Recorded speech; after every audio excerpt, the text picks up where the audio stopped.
Eo amin'ny resaka teknôlôjia vaovao no anoizantsika ny vaovao ary ny ministera anivon'ny paohitra sy ny fifandraisan-davitra moa nitondra fanazavana mikasika an'izay araka ny fanangonam-baovao nataon'ny Gérald Ratsimbazafy sy Safidy Andriamampiantona.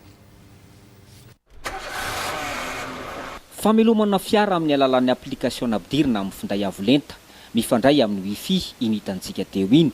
Iray amin'ireo vokatra ara-teknôlôjika amin'izao fotoana voafehin'ny mpianatra eto amin'ity sekoly ambaratonga ambony tsy miankina mamolavola ho enjeniera amin'ny numerika. Sehatra iray azo amoronana asa fivelomana ny numerika ka lara-pahamehana ho an'ny fitondram-panjakana ho fisonjovana ny tanora amin'ny famoronana asa. Fantatratsika fa ny filoham-pirenena tsika era-jonary-mpampianatra dia mpampianatra ary ambety teniny foana ny hoe mitodia amin'ireo tanora ireo ahafahan'ireo tanora ireo mivelona tsara rehefa mba vita ny fianarany.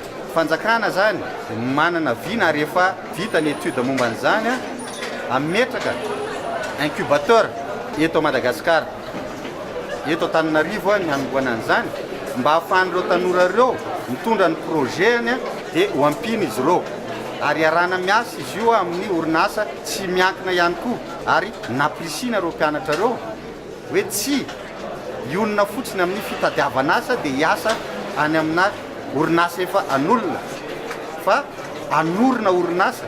Sekoly ambony tsy miankina amin'ny fanjakana mambolavola ho enjeniera voalohany tsy dian'ny ministeran'ny paositra sy ny fifandraisan-davitra ary ny haitao Rakajimrindra ity taorian'ireo sekoly mpanjakana marobe nitetezina teo aloha.